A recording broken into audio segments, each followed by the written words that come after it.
Assalamualaikum warahmatullahi wabarakatuh.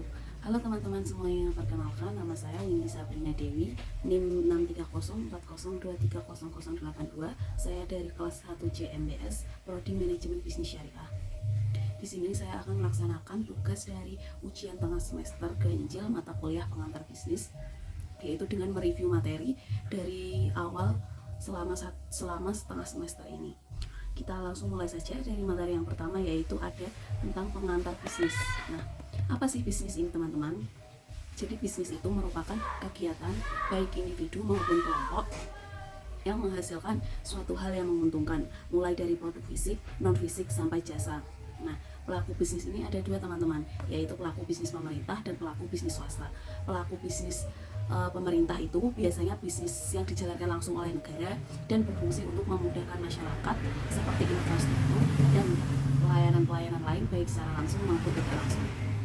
Sedangkan pelaku bisnis swasta ini merupakan bisnis yang dijalankan oleh perorangan atau swasta yang berfungsi untuk mendapatkan keuntungan dan meningkatkan kemakmuran pemiliknya. Nah, gimana sih bisnis yang berhasil itu? Bisnis yang berhasil itu merupakan bisnis yang mampu mendatangkan keuntungan baik dalam jangka waktu pendek atau panjang. Jadi keuntungan dari bisnisnya itu cenderung stabil dan terus meningkat.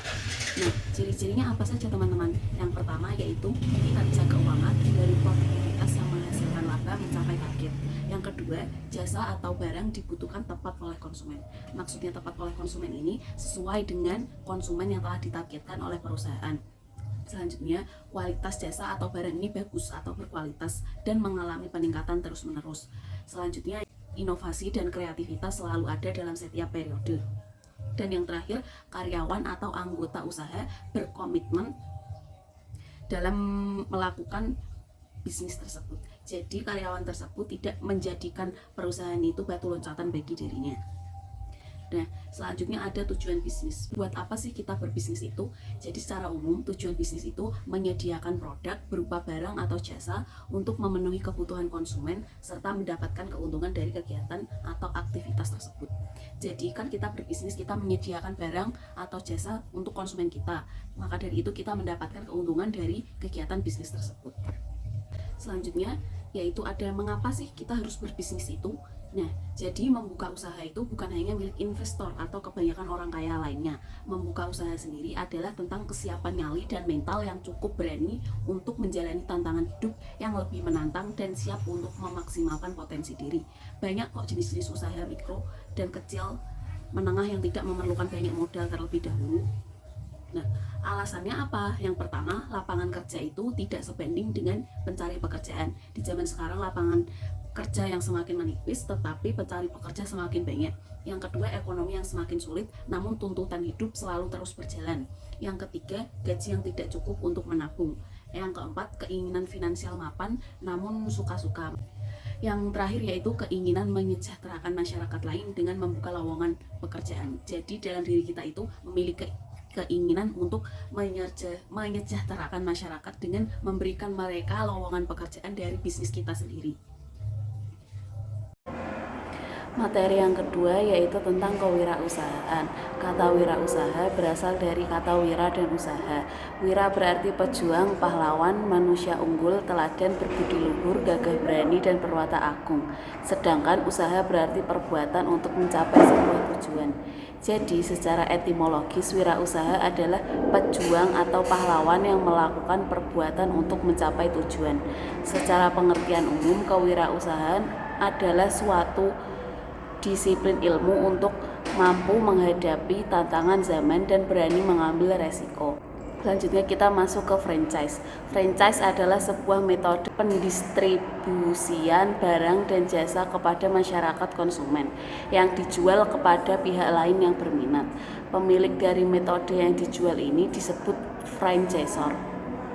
Sedangkan pembeli hak untuk menggunakan metode ini disebut franchisee. Waralaba atau franchise adalah suatu bentuk kerjasama di mana pemberi waralaba atau franchisor memberi izin kepada penerima waralaba atau franchise untuk menggunakan hak intelektualnya seperti nama, merek dagangan, produk dan jasa, hingga sistem operasi usahanya. Sebagai timbal baliknya, penerima waralaba membayar suatu jumlah nominal tertentu untuk fee-nya. Selanjutnya kita masuk ke ciri-ciri usaha kecil. Yang pertama yaitu memiliki kekayaan bersih paling banyak 200 juta rupiah. Itu tidak termasuk tanah dan bangunan tempat usaha. Yang kedua memiliki hasil penjualan tahunan paling banyak 1 miliar rupiah. Yang ketiga merupakan milik warga negara Indonesia. Yang keempat yaitu berdiri sendiri, bukan merupakan anak perusahaan yang dimiliki, dikuasai atau berafiliasi baik langsung maupun tidak langsung dengan usaha menengah atau usaha besar. Dan yang terakhir, bentuk usaha orang per seorang, badan usaha yang tidak berbadan hukum atau badan usaha yang berbadan hukum termasuk koperasi. Selanjutnya ada bentuk kepemilikan perusahaan. Yang pertama yaitu ada struktur kepemilikan manajerial. Kepemilikan manajerial dipandang sebagai mekanisme kontrol yang tepat untuk mengurangi konflik dan mampu menyamakan kepentingan pemilik dan manajer, sehingga semakin tinggi kepemilikan manajerial, semakin tinggi nilai perusahaan. Kepemilikan manajerial didefinisikan sebagai jumlah kepemilikan saham oleh pihak manajemen dari seluruh modal saham perusahaan yang dikelola. Yang kedua ada struktur kepemilikan institusional. Struktur kepemilikan institusional merupakan jumlah saham yang ditanam oleh institusi pada perusahaan. Institusi yang dimaksud adalah perusahaan bank, perusahaan asuransi, perusahaan efek, dana pensiun, perusahaan swasta, dan perusahaan investasi. Dan yang terakhir ada perbedaan wirausahawan dan perusahaan kecil. Wirausahawan adalah orang-orang yang menanggung resiko kepemilikan bisnis dengan pertumbuhan dan ekspansi sebagai tujuan utama. Sedangkan pembisnis kecil itu mencirikan dirinya sebagai wirausahawan, namun banyak di antara mereka tidak bercita-cita untuk memperluas bisnis mereka dengan cara seperti yang dilakukan wirausahawan sejati. Nah, materi yang berikutnya yaitu ada tentang manajemen. Apakah teman-teman tahu apa sih manajemen itu? Jadi manajemen itu merupakan ilmu dari seni perencanaan, pengorganisasian, pengarahan, dan pengawasan terhadap usaha-usaha para anggota organisasi. Untuk apa teman-teman? Untuk mencapai tujuan yang telah ditetapkan sebelumnya. Dan mengapa sih manajemen itu penting bagi perusahaan dan mengapa manajemen itu dibutuhkan? Menurut Henny Handoko itu ada 3 alasan ya teman-teman. Yang pertama yaitu manajemen dibutuhkan untuk mencapai tujuan yang telah ditetapkan sebelumnya baik oleh pribadi maupun perusahaan. Yang kedua, manajemen membantu keseimbangan di antara tujuan-tujuan yang telah ditetapkan. Yang ketiga, adanya manajemen akan berguna untuk mencapai efisiensi dan efektivitas serta menjaga keseimbangan dari berbagai tujuan. Jadi intinya manajemen itu mempermudah kita dalam mengorganisasikan bisnis kita. Yang selanjutnya yaitu ada metode untuk menyelesaikan masalah menggunakan ilmu manajemen. Yang pertama, mengetahui adanya masalah. Yang kedua, mengidentifikasi dan merumuskan masalah tersebut. Yang ketiga, mengumpulkan data. Yang keempat, mengolah data guna menyusun alternatif penyelesaian dari masalah tersebut. Yang kelima, mengambil keputusan dengan memilih salah satu alternatif penyelesaian yang terbaik dari penyelesaian yang lainnya. Dan yang terakhir, melaksanakan keputusan serta tindak lanjut bagaimana keputusan tersebut apakah efektif atau tidak dalam menyelesaikan masalah tersebut. Nah, tingkatan manajemen itu ada 3 teman-teman, yaitu top, middle, dan low level. Dan yang pertama yaitu manajemen puncak atau top level management. Manajemen puncak ini merupakan tingkatan manajemen tertinggi dalam sebuah organisasi yang bertanggung jawab terhadap keseluruhan aktivitas organisasi. Sebutan orang yang memegang posisi dalam manajemen puncak adalah seperti direktur, presiden, dewan direksi, dan sebagainya. Jadi manajemen puncak ini berisi orang-orang yang penting bagi perusahaan tersebut. Yang selanjutnya yaitu manajemen menengah atau middle management, bertugas mengembangkan rencana-rencana sesuai dengan tujuan dan tingkatan yang lebih tinggi dan melaporkannya kepada top management tadi atau manajemen puncak tadi. Sebutan orang yang memegang posisi dalam manajemen menengah atau middle management adalah kayak kepala departemen, kepala pengawasan, dan sebagainya. Jadi manajemen menengah atau middle ini adalah kepala-kepala dari low level. Yang selanjutnya yaitu manajemen lini pertama atau manajemen low level. Manajemen low level ini merupakan tingkatan yang paling bawah dalam suatu organisasi yang memimpin dan mengawasi tenaga-tenaga operasional. Manajemen lini pertama ini dikenal dengan istilah operasional, seperti supervisor, kepala seksi, dan mandor. Nah, sebenarnya ada lagi yang paling bawah, yaitu para karyawan-karyawan yang bekerja untuk kelangsungan pembuatan produk atau jasa bagi perusahaan. Nah, selanjutnya ada fungsi manajemen. Fungsi manajemen ini merupakan elemen-elemen dasar yang selalu melekat dalam proses manajemen dan dijadikan acuan manajer dalam melaksanakan kegiatan tersebut. Ada apa saja fungsinya? Yaitu ada 4. Yang pertama, perencanaan atau planning. Yang kedua, pengorganisasian atau organizing. Yang ketiga, pengarahan atau leading. Dan yang terakhir, pengawasan atau controlling. Nah, yang perencanaan itu merupakan serangkaian proses pemilihan atau penetapan tujuan organisasi dan menentukan berbagai strategi yang dibutuhkan untuk mencapai tujuan. Jadi di perencanaan itu kita memilih dulu tujuan apa yang ingin kita capai dalam organisasi atau perusahaan ini. Yang kedua yaitu pengorganisasian. Pengorganisasian merupakan rangkaian aktivitas pembagian tugas yang akan dikerjakan serta pengembangan struktur organisasi yang sesuai dengan tujuan agar pekerjaan dapat diselesaikan dengan baik. Nah, setelah tadi ditetapkan tujuannya, selanjutnya yaitu pengorganisasian atau pembagian tugas mana-mana saja yang harus dikerjakan dan oleh siapa untuk tujuan tersebut agar supaya cepat tercapai. Yang selanjutnya yaitu pengarahan. Nah, dari pengarahan ini, pemimpin harus bisa memberikan kenyamanan dalam pengarahan terhadap para karyawan. Kepemimpinan dapat dilihat dari berbagai cara teman-teman, termasuk mengetahui saat karyawan atau anggota tim sedang membutuhkan dorongan atau pujian untuk menangani konflik yang sedang terjadi di dalam karyawan tersebut. Nah, seringkali manajer dapat berfungsi sebagai pimpinan bahkan dalam obrolan kecil dengan mencontohkan kualitas yang mendukung, mendorong, dan motivasi. Jadi, manajer ini memberikan dorongan dan motivasi kepada karyawan tersebut untuk menyelesaikan konflik yang ada pada diri karyawan tersebut. Dan yang terakhir ada fungsi manajemen pengendalian atau controlling. Nah, dari pengendalian ini kita memastikan semua fungsi yang di atas itu bekerja menuju keberhasilan atau tujuan yang telah ditetapkan perusahaan. Manajer harus secara konsisten memantau kinerja karyawan, kualitas kerja, dan efisiensi proyek yang telah diselesaikan. Nah, materi yang selanjutnya yaitu ada materi tentang kewirausahaan. Nah, istilah wiraswasta ini sering dipakai tumpang tindih dengan istilah wirausaha. Jadi, secara etimologis, istilah wiraswasta ini berasal dari bahasa Sanskerta, yakni dari 3 kata, yaitu wira, swa, dan seta. Wira berarti utama, berani atau perkasa, swa berarti sendiri, dan seta berarti berdiri. Jika dipadukan swasta berarti berdiri di atas kaki sendiri atau dengan kata lain berdiri di atas kemampuan sendiri. Dengan demikian, wira swasta adalah keberanian, keutamaan, serta keperkasaan dalam memenuhi kebutuhan serta memecah pemasalahan hidup dengan kekuatan yang ada pada diri sendiri. Nah, dalam kehidupan sehari-hari ini, selain kita mendengar istilah wirausaha, kita juga sering mendengar istilah wira swasta. Banyak orang yang salah mengartikan antara wirausaha dan wira swasta itu. Lalu apa sih perbedaan di antara wirausaha dan wira swasta itu? Jadi perbedaan di antara wirausaha dan wira swasta itu, yang pertama, orang yang memiliki jiwa wirausaha adalah mereka yang memiliki usaha yang dijalankannya sendiri. Di dalam usaha tersebut dibangun atau dirintis sendiri.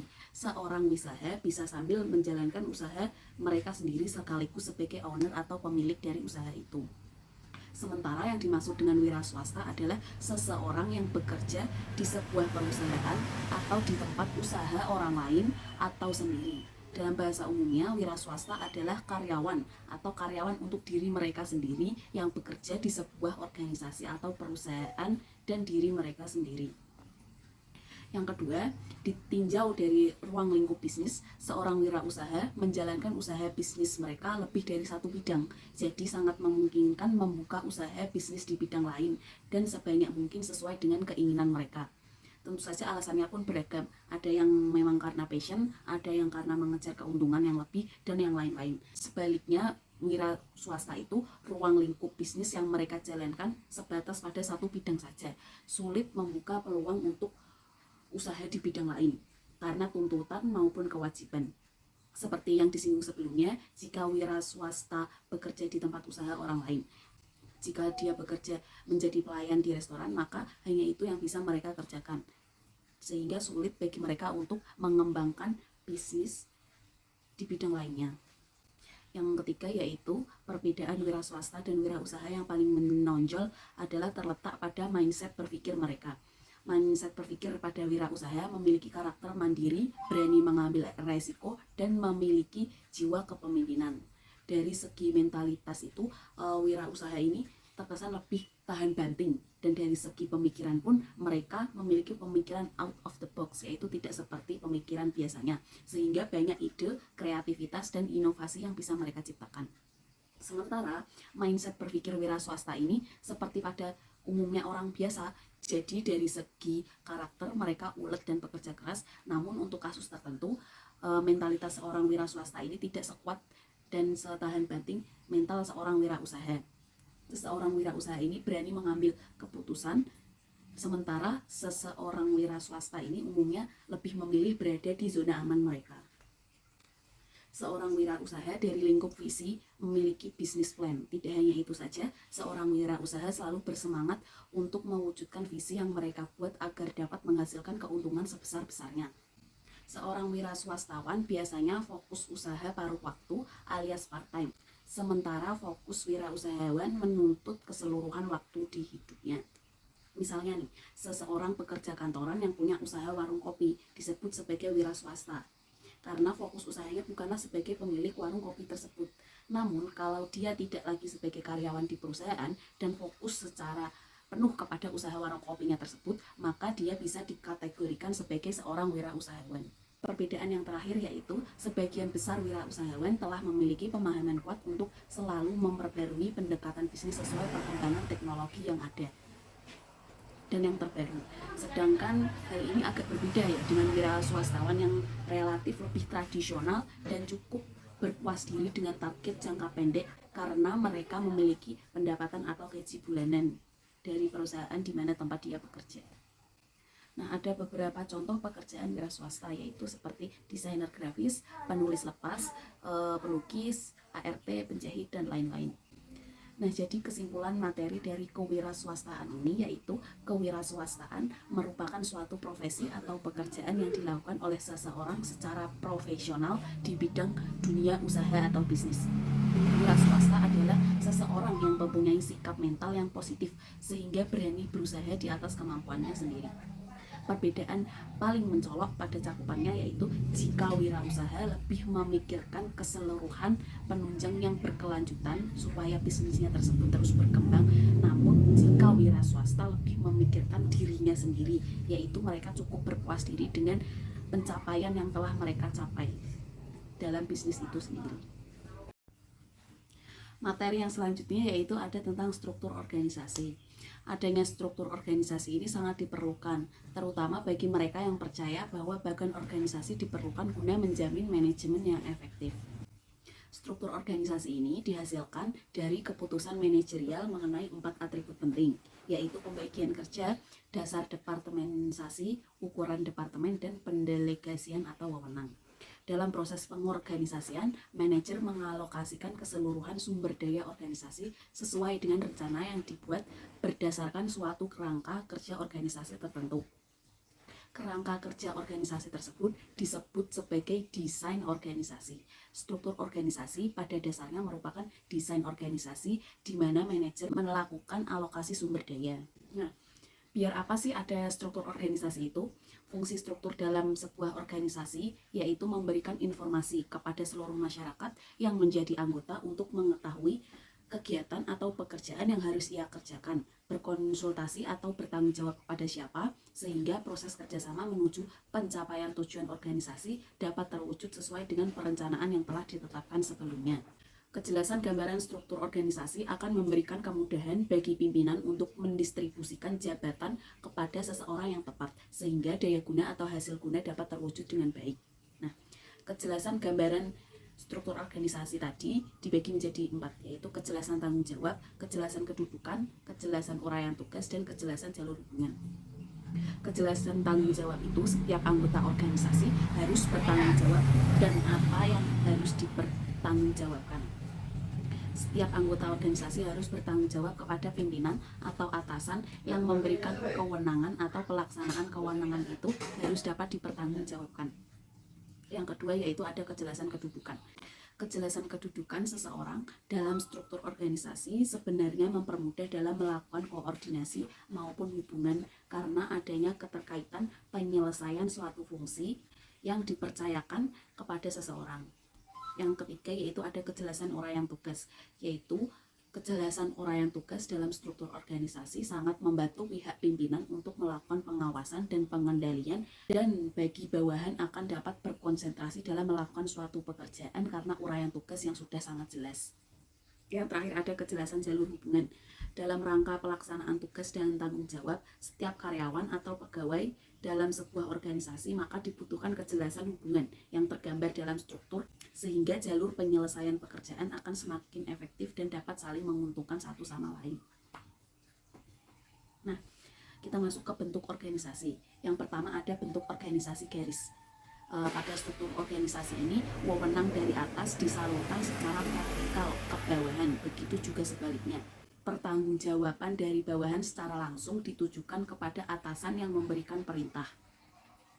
Yang kedua, ada struktur organisasi fungsional. Struktur ini berawal dari konsep adanya pimpinan yang tidak mempunyai bawahan yang jelas, dan setiap pimpinan mempunyai wewenang memberi perintah kepada setiap bawahan sepanjang ada jalur hubungan dengan fungsi atasan tersebut. Jadi struktur organisasi fungsional ini setiap pemimpin mempunyai wewenang untuk memberi perintah kepada bawahannya selama masih ada jalur hubungan dalam struktur organisasi tersebut. Yang ketiga ada struktur organisasi garis dan staf.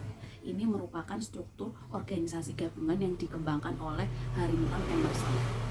Struktur ini umumnya digunakan oleh organisasi yang besar, yang daerah kerjanya luas, serta bidang dan tugas yang beraneka ragam dan jumlah bawahannya yang banyak, sehingga pemimpin tidak bisa bekerja sendiri, melainkan memerlukan bantuan staf. Nah, staf ini bertugas memberi nasihat dan saran kepada pimpinan dalam organisasi tersebut, tetapi pimpinan ini tidak wajib mengikuti saran atau nasihat yang telah diberikan staf tersebut.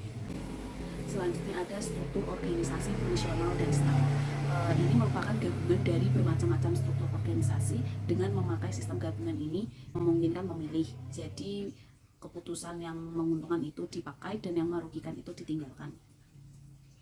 Selanjutnya ada pilar organisasi.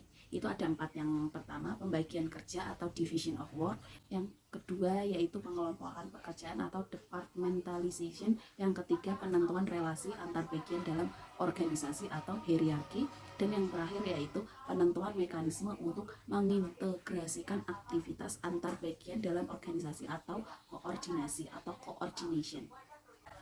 Pilar pertama, pembagian kerja atau division of work, merupakan upaya untuk menyederhanakan dari keseluruhan kegiatan dan pekerjaan yang telah disusun dalam proses perencanaan. Pilar kedua yaitu pengelompokan pekerjaan atau departmentalization. Setelah pekerjaan dispesifikasikan, maka kemudian pekerjaan tersebut dikelompokkan berdasarkan kriteria tertentu yang sejenis. Pengelompokan pekerjaan atau departementalisasi pada dasarnya adalah proses pengelompokan dan penamaan bagian atau kelompok pekerjaan berdasarkan kriteria tertentu. Pilar ketiga yaitu penentu relasi antar bagian dalam organisasi atau hierarki. Nah, hierarki ini merupakan proses penentuan relasi antar bagian dalam organisasi baik secara vertikal maupun secara horizontal. Terdapat 2 konsep penting dalam hierarki. Yang pertama yaitu span of management control atau span of control, dan yang kedua ada chain of command. Nah, span of management control itu terkait dengan jumlah orang atau bagian di bawah suatu departemen yang akan bertanggung jawab kepada departemen atau bagian tertentu. Sedangkan chain of command itu menunjukkan garis perintah dalam sebuah organisasi dari hierarki yang paling tinggi, misalnya, hingga hierarki yang paling rendah. Pilar keempat yaitu penentuan mekanisme untuk mengintegrasikan aktivitas antar bagian dalam organisasi atau koordinasi, atau bisa disebut juga dengan coordination. Koordinasi merupakan proses dalam mengintegrasikan seluruh aktivitas dari berbagai departemen atau bagian dalam organisasi agar tujuan organisasi dapat tercapai secara efektif. Nah, selanjutnya ada departementalisasi. Departementalisasi adalah struktur organisasi yang memisahkan orang ke dalam kelompok atau departemen berdasarkan serangkaian kriteria tertentu. Departemen-departemen ini memiliki kepemimpinannya sendiri dan bekerja sama untuk menyelesaikan tugas. Departementalisasi ini dibagi menjadi 6, yaitu pendekatan fungsional, pendekatan produk, pendekatan pelanggan, pendekatan geografis, dan yang terakhir ada pendekatan matriks. Baik teman-teman, materi yang selanjutnya yaitu ada pasar dan pemasaran. Nah, apa sih pasar itu? Pasar itu dapat diartikan sebagai tempat bertemunya para penjual dan pembeli untuk melakukan transaksi. Kegiatan pemasaran ini menitik beratkan pada kegiatan pertukaran. Pertukaran adalah kegiatan pemasaran di mana seseorang berusaha menyediakan banyak produk atau jasa yang bernilai tinggi kepada berbagai kelompok sosial untuk memenuhi kebutuhan mereka. Pemasaran sebagai aktivitas manusia bertujuan untuk memenuhi keinginan dan kebutuhan melalui proses pertukaran. Nah, jenis pasar ini ada berbagai macam dan banyak ya teman-teman. Yang pertama ada jenis pasar berdasarkan aspek transaksinya. Yang pertama yaitu ada pasar tradisional. Nah, pasar tradisional ini adalah tempat bertemunya penjual dan pembeli yang ditandai dengan transaksi pembeli dan penjual secara langsung. Namun seiring berjalannya waktu, pasar telah berkembang baik secara fisik atau bangunan maupun tidak berwujud atau jasa. Istilah pasar tradisional dan pasar modern pun muncul ke permukaan. Keberadaan pasar yang kumuh, becek, dan sempit mulai terlupakan dengan kehadiran pasar modern di tengah-tengah masyarakat. Yang kedua yaitu ada pasar modern. Pasar modern ini pasar yang dikelola oleh manajemen modern pada umumnya, yaitu di sebuah perkotaan sebagai penyedia barang dan jasa dengan mutu dan pelayanan yang baik kepada konsumen.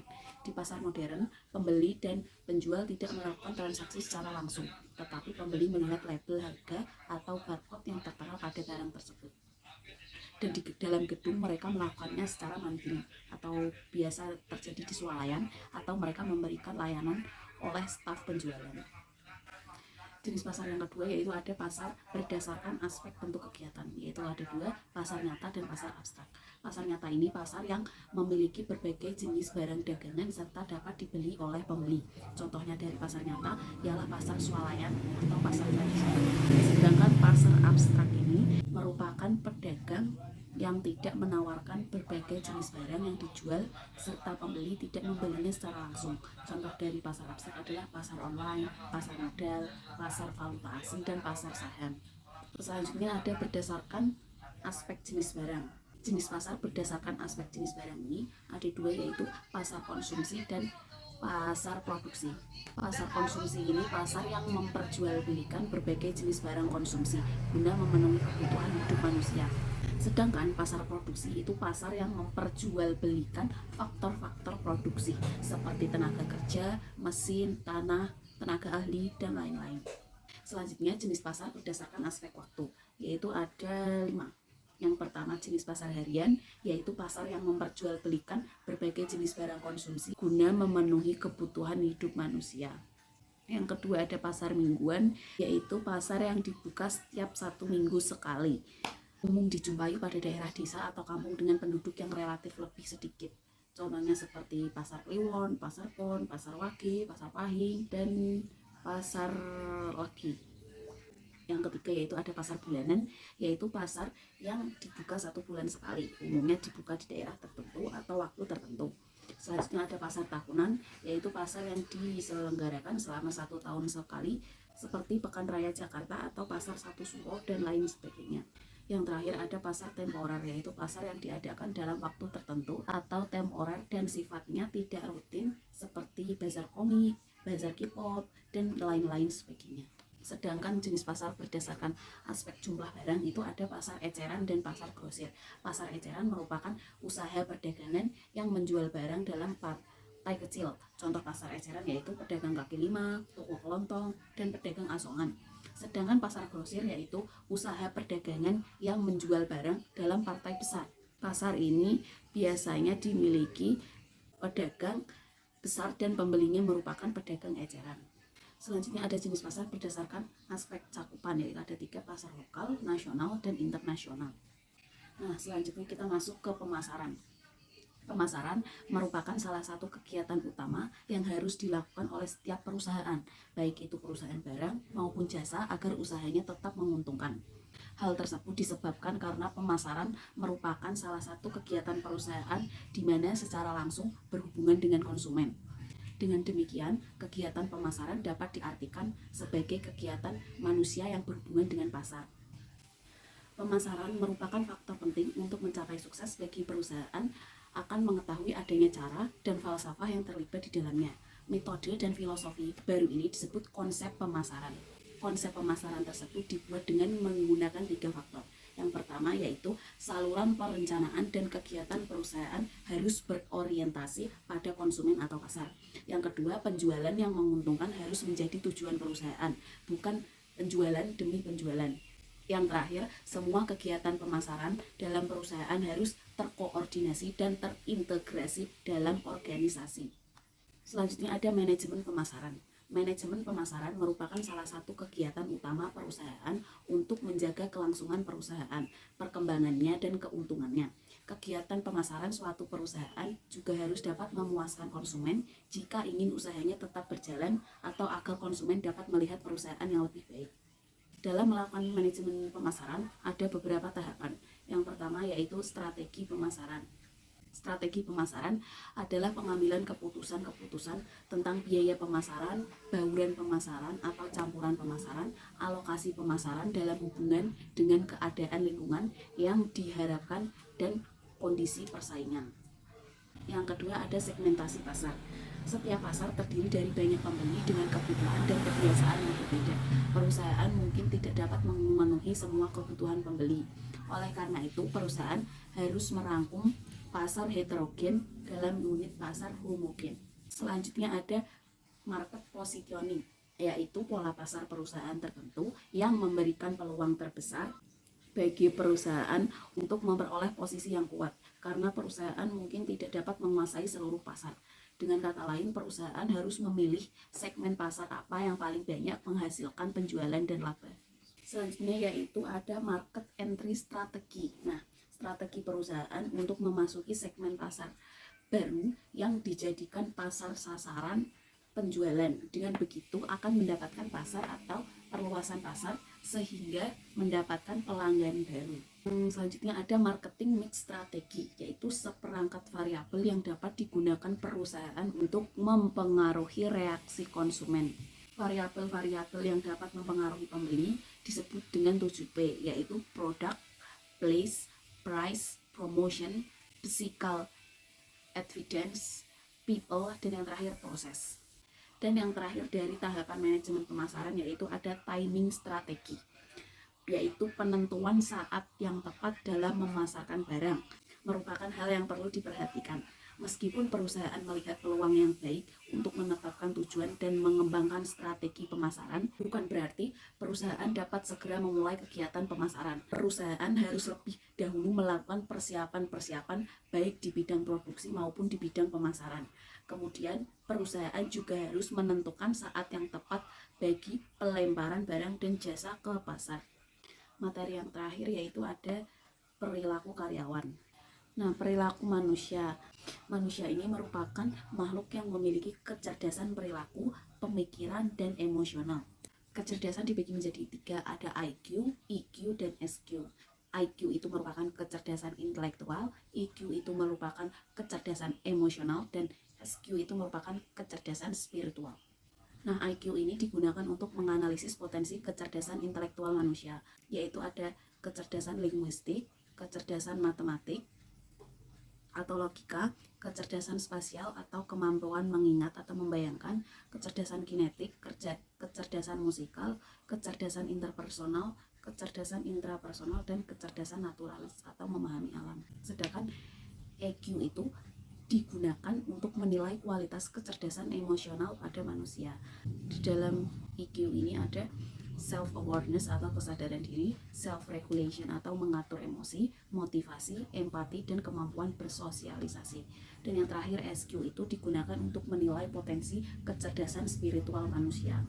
Itu ada responsibility atau tanggung jawab, humility atau kemanusiaan, dan happiness atau kebahagiaan.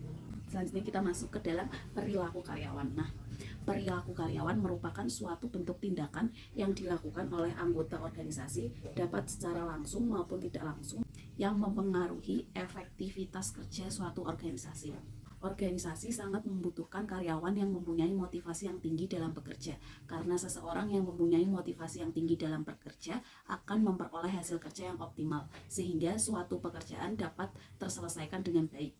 Oleh karena itu, menjaga karyawan tetap dilibatkan atau diberdayakan adalah kunci bagi keberhasilan perusahaan. Ketika karyawan berhenti, maka seluruh pihak perusahaan pun akan merugi. Selanjutnya ada faktor pembentuk perilaku karyawan. Sebagai seorang anggota suatu organisasi, seharusnya tidak kehilangan identitasnya yang khas. Orang yang mampu mempertahankan identitasnya akan mempunyai harga diri yang tinggi, yang pada gilirannya akan muncul dalam bentuk keinginan untuk dihormati dan diperlakukan secara manusiawi oleh pimpinannya. Oleh karena itu, seorang manajer perlu memahami faktor-faktor pembentuk perilaku seorang karyawan. Ada 4 faktor, yaitu faktor genetik, faktor lingkungan, faktor pendidikan, dan faktor pengalaman. Indikator pembentuk perilaku karyawan yang pertama ada social relationship, yaitu kehidupan sosial seorang karyawan itu bagaimana, apakah orangnya toksik atau tidak. Yang kedua ada vocational skill, yaitu keahliannya bagaimana, sesuai tidak dengan pekerjaannya. Yang ketiga ada work motivation, yaitu motivasi kerjanya bagaimana, apakah harga diri, cari uang, tekanan, kebutuhan, atau paksaan. Yang selanjutnya ada initiative confidence, yaitu kepercayaan dirinya bagaimana. Yang selanjutnya ada work quality, kualitas kerjanya bagaimana, apakah dia ulet, rajin, disiplin, atau malas orientasi pada kerjanya itu seadanya. Yang selanjutnya ada work habit atau kebiasaan kerjanya itu bagaimana, apakah suka membawa masalah dari luar atau kerja ya untuk bekerja. Yang terakhir ada personal profesional, yaitu pengendalian dirinya, apakah orangnya itu kecil hati atau lapang dada jika dihadapkan dengan egoisme atau permasalahan. Selanjutnya ada kemampuan kerja. Nah, kemampuan kerja itu merupakan kapasitas individu untuk melaksanakan berbagai tugas dalam pekerjaan tertentu, di mana kemampuan individu pada hakikatnya tersusun dari 2 faktor, yaitu kemampuan intelektual dan kemampuan fisik. Kemampuan intelektual itu merupakan kemampuan yang diperlukan untuk menjalankan kegiatan mental, misalnya berpikir, menganalisis, dan memahami. Sedangkan kemampuan fisik ialah kemampuan yang diperlukan untuk melakukan tugas-tugas yang menuntut stamina, kecepatan, kekuatan, dan keterampilan. Faktor kemampuan kerja ada 3, yaitu pendidikan, pelatihan, dan pengalaman. Selanjutnya kita masuk ke kinerja karyawan. Suatu organisasi, baik itu pemerintah maupun swasta, selalu digerakkan oleh sekelompok orang yang berperan aktif untuk mencapai tujuan yang ingin dicapai dari organisasi tersebut. Tujuan organisasi tentunya tidak akan tercapai jika kinerja anggota atau pegawainya tidak maksimal. Kinerja merupakan suatu fungsi dari motivasi dan kemampuan untuk menyelesaikan tugas atau pekerjaan. Kesediaan dan keterampilan seseorang tidaklah cukup efektif untuk mengerjakan sesuatu tanpa pemahaman yang jelas tentang apa yang dikerjakan dan bagaimana cara mengerjakannya. Sedangkan kinerja karyawan adalah hasil kerja secara kualitas dan kuantitas yang dicapai oleh seorang pegawai dalam melaksanakan tugasnya sesuai dengan tanggung jawab yang diberikannya. Faktor kinerja karyawan itu yang pertama ada quality of work, yaitu buruk tidaknya kinerja karyawan. Yang kedua ada quantity of work, yaitu banyak tidaknya beban kerja karyawan. Yang ketiga ada job knowledge, yaitu paham tidaknya karyawan tentang pekerjaannya. Yang keempat ada teamwork, yaitu bagaimana kinerja karyawan tersebut bekerja sama dengan karyawan lain secara vertikal maupun horizontal. Yang kelima ada creativity, yaitu bagaimana kemampuan karyawan dalam menyelesaikan tugasnya secara efektif dan efisien. efisien. Yang keenam ada innovation, yaitu kemampuan menciptakan perubahan untuk kemajuan perusahaan. Dan yang terakhir ada inisiatif, yaitu bagaimana sikap karyawan dalam mengambil tindakan jika terjadi suatu masalah tanpa atau dengan bantuan. Dan yang terakhir ada indikator kinerja. Untuk dapat menilai kinerja karyawan secara objektif dan akurat adalah dengan mengukur tingkat kinerjanya. Pengukuran kinerja dapat juga berfungsi sebagai upaya mengumpulkan informasi yang dapat digunakan untuk mengarahkan upaya karyawan melalui serangkaian prioritas tertentu, seperti kualitas, yaitu mutu kinerja karyawan, seperti ketepatan, ketelitian, keterampilan, dan kebersihan. Yang kedua ada kuantitas, yaitu banyak tidaknya hasil atau kinerja dengan deadline. Yang ketiga ada tanggung jawab. Keempat ada pelaksanaan, atau dalam pelaksanaannya karyawan melakukan aktivitas kerjanya dengan benar atau tidak. Yang selanjutnya ada disiplin. Dan yang terakhir ada kerjasama, atau mampu tidaknya karyawan bekerja sama dengan rekan kerjanya. Demikian review materi selama setengah semester 1 ini dari saya. Apabila terdapat banyak kekurangan dan salah kata, saya mohon maaf yang sebesar-besarnya. Wassalamualaikum warahmatullahi wabarakatuh.